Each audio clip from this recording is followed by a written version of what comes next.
தம்பி சத்யராஜ் மற்றும் மகளிர் விடுதலை இயக்கத்தின் போலூர் ஒன்றிய செயலாளர் சங்கீதா ஆகியோரின் அன்பு குழந்தை செல்வங்கள் தரணீஷ் என்கிற தமிழ் நிலவன், ரக்ஷிகா என்கிற தமிழ் நிலா, சுபிஷ்ராஜ் என்கிற தமிழ் வளவன் ஆகியோருக்கு காதலி சூட்டும் விழாவை தலைமை வைத்து சிறப்பித்துக் கொண்டிருக்கிற மேற்கு மாவட்ட செயலாளர் முத்து என்கிற முத்தமிழ் அவர்களே, மண்டல செயலாளர் தம்பி போலூர் செல்வம் அவர்களே, நான் அனைவரையும் வரவேற்று சிறப்பித்திருக்கிற பருவதராஜ் அவர்களே, குழந்தைகளின் சித்தப்பா வழக்கறிஞரின் மாநில துணை செயலாளர் இரா நாகராஜன் அவர்களே, மற்றும் இந்த நிகழ்வில் பங்கேற்று குழந்தைகளை வாழ்த்தி உரையாற்றி அமர்ந்திருக்கிற சட்டமன்ற உறுப்பினரும் கட்சியின் துணை பொதுச் செயலாளருமான தம்பி எஸ் பாலாஜி அவர்களை, அவருடன் வருகை தந்திருக்கிற அவருடைய துணைவியார் மருத்துவர் ஷர்மிளா அவர்களை, மேனாள் கிழக்கு மாவட்ட செயலாளர்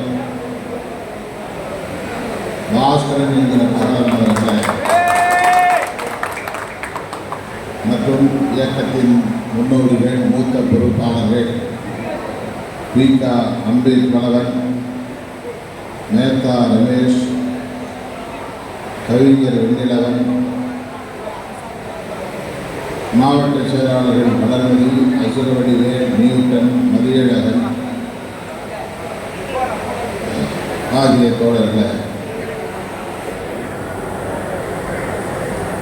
மற்றும் திராவிட முன்னேற்ற கழகம் உள்ளிட்ட தோழமை இயக்கங்களை சார்ந்த முன்னணி பொறுப்பாளர்களை, நமது கட்சியின் மாவட்ட ஒன்றிய நகர பேரூர் நிர்வாகிகளை, மாநில பொறுப்பாளர்களை, அரசு ஊழியர் ஐக்கிய பேரவையின் மாவட்ட தலைவர் பெண் ரவியவர்களை, இடிமின்னல் இனியவன் அவர்களை, சத்தியமூர்த்தி அவர்களை, ராமச்சந்திரன் அவர்களை, ராஜகோபால் அவர்களை மற்றும் பேரவையை சார்ந்த முன்னணி தோழர்களை,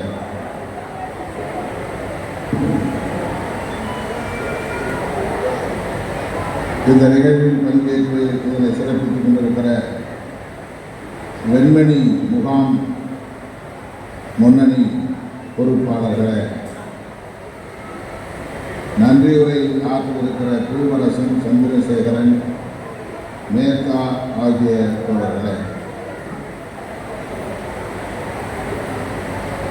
திரளாக கூடியிருக்கிற என் உயிரின் உயிரான விடுதலை சிறுத்தைகள், உங்கள் அனைவருக்கும் என்னுடைய பணிவார்ந்த வணக்கத்தை தெரிவித்துக் கொள்கிறேன். நண்பர்கள் 1 மணிக்கு இந்த நிகழ்வு நடப்பதாக அறிவிக்கப்பட்டிருந்தது. ஆனால் நாம் 5:30 மணிக்கு மேல் இந்த நிகழ்வை தொடங்கியிருக்கிறோம். ஏறத்தாழ 4:30 மணி நேரம் காலம் தாழ்ந்து தொடங்க நேர்ந்திருக்கிறது. காலையில் 9 மணிக்கு நாங்கள் எங்கள் பயணத்தை தொடங்கினோம். திண்டிவனத்திலிருந்து வழக்கம் போல திண்டிவனத்திலேயே ஏராளமான தோழர்கள் வந்து சூழ்ந்து கொண்ட நிலையில் அவரிடமிருந்து விடைபெறுவதற்கே 11 மணிக்கு மேல் ஆகிவிட்டது. பின்னர் செஞ்சியில ஒரு இல்ல திறப்பு விழா, அதன் பின்னர் ஆரணியை நோக்கி வருகிற வழியெங்கும் வரவேற்பு என்கிற பெயரால் நமது இயக்க தோழர்கள் ஆங்காங்கே நேரத்தை எடுத்துக் கொண்டார்கள். ஆரணிக்கு அருகே இதே போல ஒரு காதலி விழாவை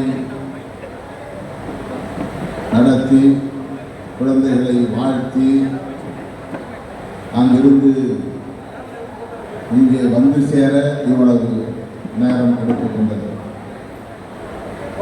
இதற்கு பின்னர் நெடுந்தூரம் பயணம் செய்ய வேண்டும். மாலை 6 மணிக்கு சில முக்கிய நண்பர்களின் சந்திப்பு இருந்தது. ஆனால் இங்கேயே மணி 6 ஆகிவிட்ட நிலையில் அவர்களை சந்திக்க இயலுமா என்று தெரியவில்லை.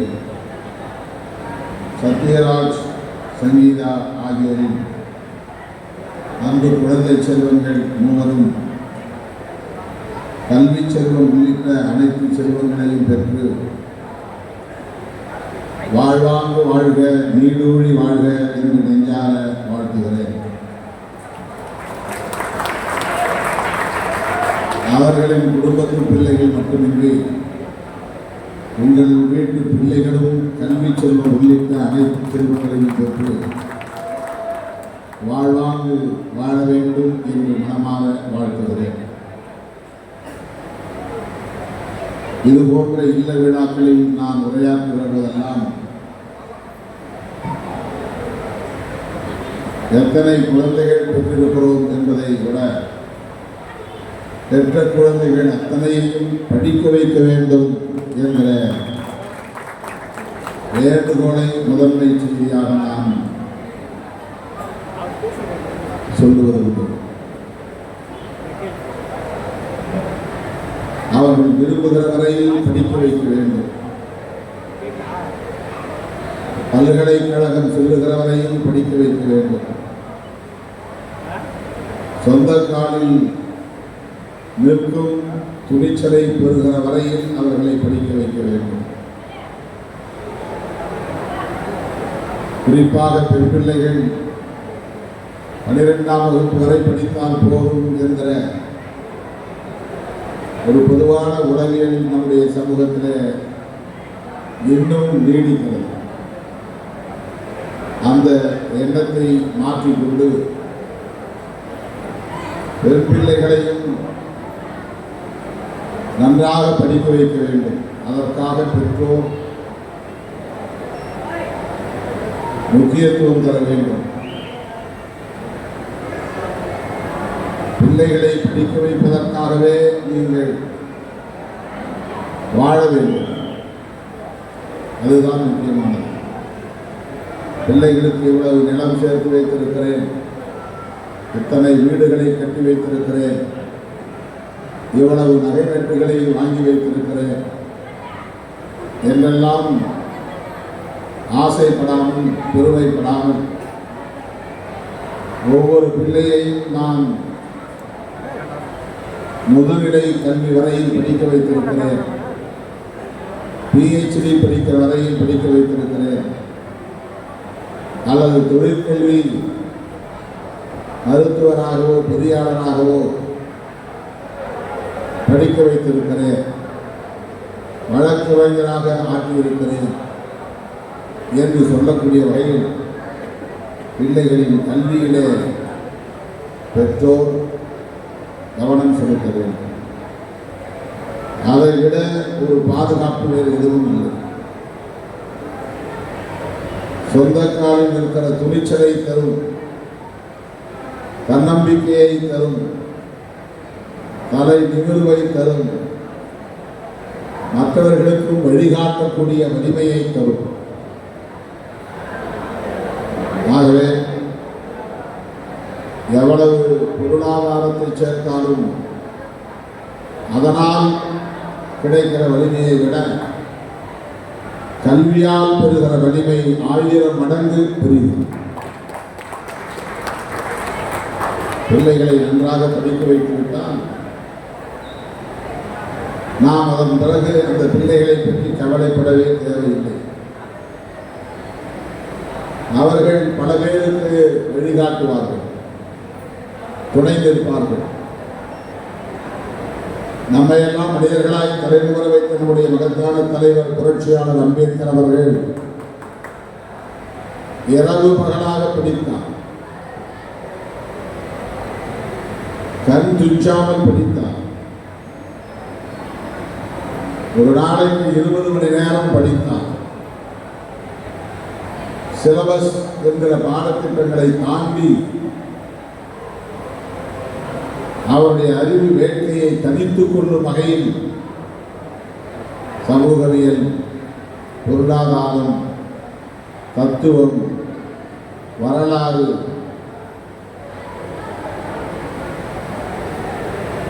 என்று எல்லா தளங்களிலும் எவ்வளவு படிக்க முடியுமோ அவ்வளவு படித்தார்.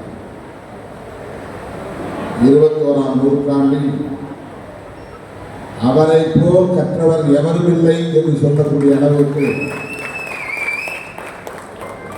ஆயிரக்கணக்கான லட்சக்கணக்கான நூல்களை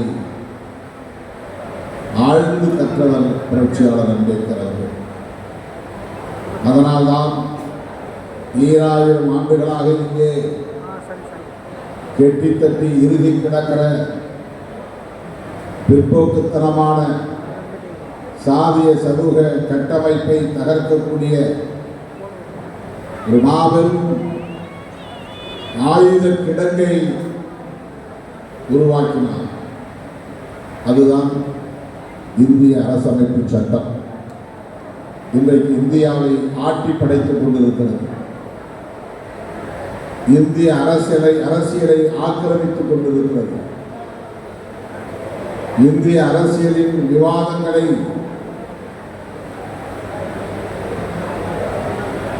பழைய இந்தியா வேண்டுமா, புதிய இந்தியா வேண்டுமா என்கிற வகையில் கூர்மைப்படுத்திக் கொண்டிருக்கிறது. இந்திய அரசியல் சக்திகள் அம்பேத்கரின் சிந்தனைகளுக்கு ஆதரவானவர்கள் ஒருபுறம், அம்பேத்கரின் சிந்தனைகளுக்கு எதிரானவர்கள் ஒருபுறம் என்று 2 அணிகளாக பிரிந்து நிற்கிறார்கள். எண்ணற்ற பல கட்சிகளாக இருக்கலாம். ஆனால் உண்மையிலே 2 கட்சி தான். ஒரு கட்சி அம்பேத்கர் சிந்தனைகளுக்கு ஆதரவு அளிக்கிற கட்சி, இன்னொரு கட்சி அம்பேத்கரின் சிந்தனைகளை விமர்சிக்கிற கட்சி, எதிர்க்கிற கட்சி. இவை 2 அணிகளாக இருக்கின்றன. புரட்சியாளர் அம்பேத்கரின் சிந்தனைகளை எதிர்ப்பவர்கள் இன்றைக்கு பிஜேபி தலைமையில் ஒரு அணியாக இருக்கிறார்கள். புரட்சியாளர் அம்பேத்கர் அவர்களின் சிந்தனையை விமர்சிப்பவர்கள் சங் பரிவாரங்களோடு இன்றைக்கு ஒரு அணியாக இருக்கிறார்கள். பாஜக, அதிமுக என்று அந்த அணி நீளுகிறது. புரட்சியாளர் அம்பேத்கரின் சிந்தனைகளை ஆதரிக்கக்கூடியவர்கள் ஒரு அணியாக இருக்கிறார்கள். காங்கிரஸ், இடதுசாரிகள், திமுக, விடுதலை சிறுத்தைகள் என்று இந்த அணி தேசிய அளவில் பாஜக தலைமையிலான அணியை எதிர்த்து நிற்கிறது. அம்பேத்கரின் சிந்தனைகளை பாதுகாக்க போராடுகிறது. அண்மையிலே திருச்சிராப்பள்ளியில் நாம் ஒரு பேரணி நடத்தினோம், பெருந்திரள் பேரணி. அந்த பேரணிக்கு நாம் வைத்த பெயர் மதச்சார்பின்மை காப்போம் என்பதுதான். இது ரொம்ப முக்கியமான ஒரு பொருள், நுட்பமான பொருள், ஆழமான அரசியல். இந்திய அரசியல் இதை மையமாக வைத்துதான் இயங்கிக் கொண்டிருக்கிறது. அம்பேத்கர் முன்மொழிந்த அரசியலை வெவ்வேறு பரிமாணங்களில் நாம் பேச முடியும். ஆனால் எல்லாவற்றையும் தொகுத்து ஒரு சொல்லில் சொல்ல வேண்டுமானால் புதிய இந்தியாவை கட்டமைப்பதற்கு அவர் முன்வைத்த மிக சக்தி வாய்ந்த கோட்பாடு மதச்சார்பின்மை என்பதுதான். அதைத்தான் ஆங்கிலத்தில் செக்யூலரிசம் என்று சொல்லுகிறார்கள். செக்யூலரிசம் பிஜேபிக்கு பிடிக்காத ஒரு சொல். மதச்சார்பின்மை என்கிற செக்யூலரிசம் சங்க பரிவாரங்களால் ஏற்றுக்கொள்ள முடியாத ஒரு சொல்.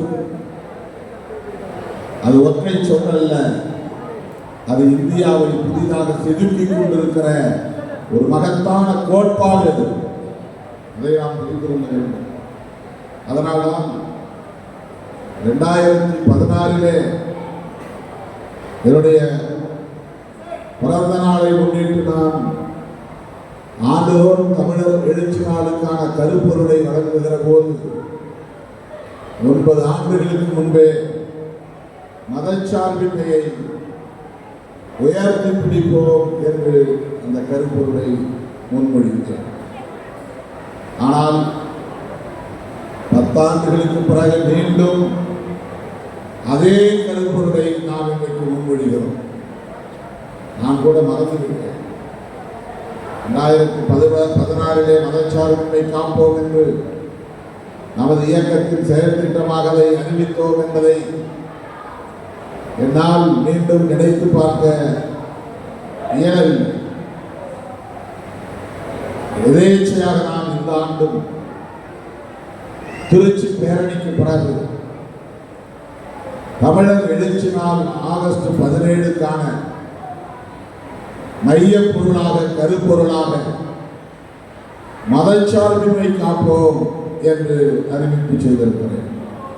தோழர்களே, முற்போக்கு மாணவர் கழகத்தின் சார்பில் நேற்று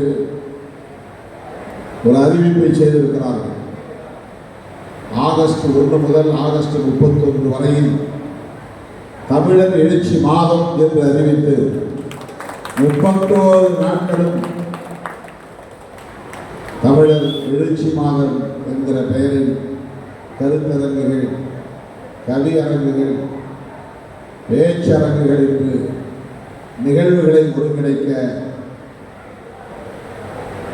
நேற்றைக்கு தொடக்க நிகழ்ச்சியை நடத்தினார்கள். அதிலே நான் கலந்து கொண்டு உரையாற்றினேன். வழக்கறிஞர் அணி, தொழிலாளர் விடுதலை முன்னணி, மகளிர் விடுதலை இயக்கம், இளஞ்சிறுத்தைகள் எழுச்சி பாசறை என்று ஒவ்வொரு அணியும் இந்த கருப்பொருளை விரிவாக மக்களிடத்திலே கொண்டு போய் சேர்க்க வேண்டும். பேச்சு போட்டிகளை நடத்தலாம்,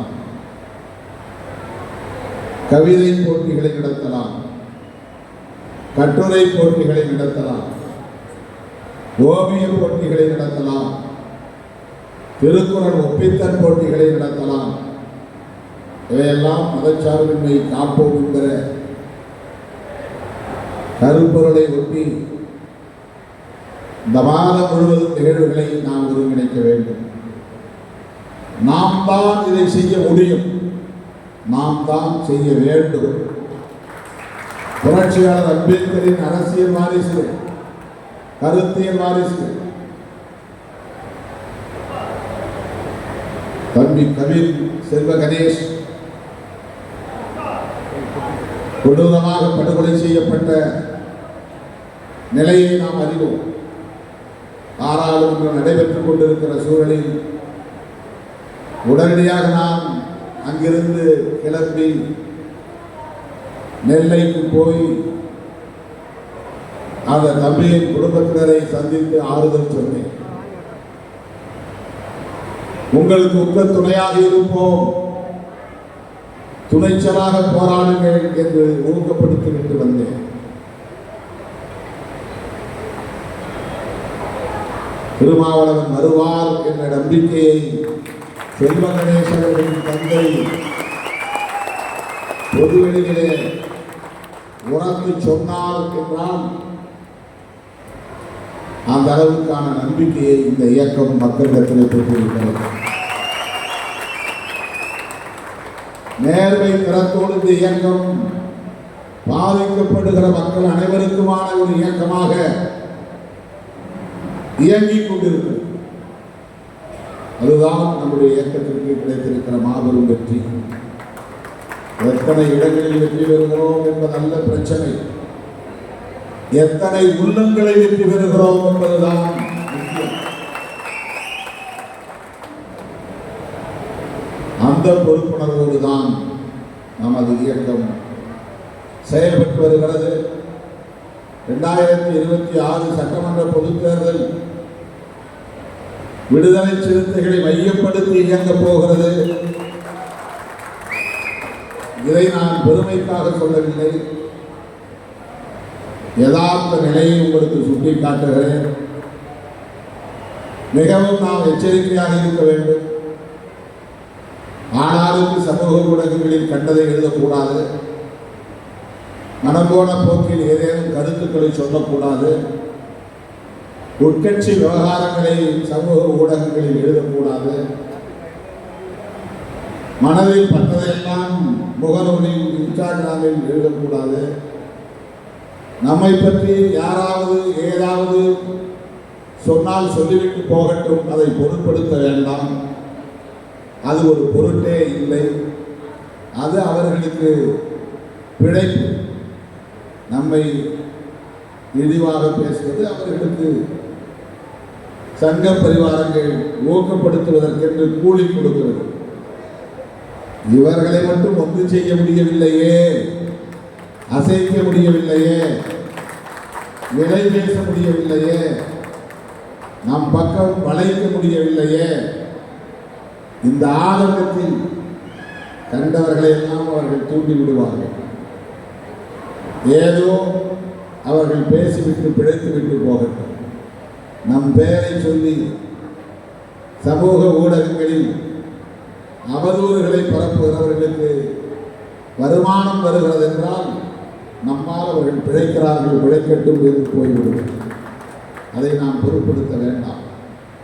நாம் மிகவும் எச்சரிக்கையாக இருக்க வேண்டும், மிக மிக பொறுப்புணர்வோடு இருக்க வேண்டும். சங்க பரிவாரங்கள் இந்த மண்ணிலே காலூன்றிவிடக் கூடாது. அது மிகப்பெரிய ஆபத்திலே போய் முடியும். புரட்சியாளர் அம்பேத்கர் கண்ட கனவை சிதைக்கும். தேசிய அளவில் அந்த விழிப்புணர்வை நாம் ஏற்படுத்த வேண்டும். அந்த அடிப்படையில் தான் இந்த இயக்கம் மிகவும் பொறுப்புணர்வோடு அங்குலம் அங்குலமாக முன்னோக்கி நகர்கிறது. அதற்கு ஒவ்வொருவரும் பொறுப்பாக நடந்து கொள்ள வேண்டும் என்பதை சொல்லி இந்த குழந்தை செல்வங்களை வாழ்த்தி தம்பி சத்யராஜ், சங்கீதா ஆகியோருக்கும் எனது வாழ்த்துக்களை தெரிவித்து உங்களுக்கும் வாழ்த்துக்களை தெரிவித்து விடைபெறுகிறேன். நன்றி, வணக்கம். அமைதி